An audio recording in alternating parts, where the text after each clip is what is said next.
Use the table above to calculate the following. All right, so we have a table of x values, f of x values. Great. F of 3. Well, let's go to where x is 3, and when x is 3, f of it becomes 4. I can handle that. Ooh, f inverse of negative 2. Now, if you remember, with an inverse, you swap the x and the y, which means you swap the x and the f of x.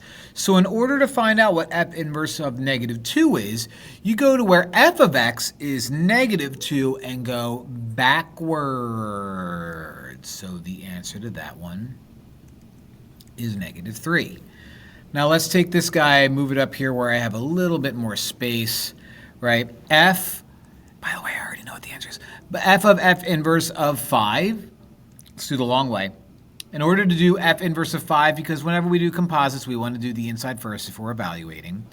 F inverse of 5 means we go to the 5 and work your way backwards.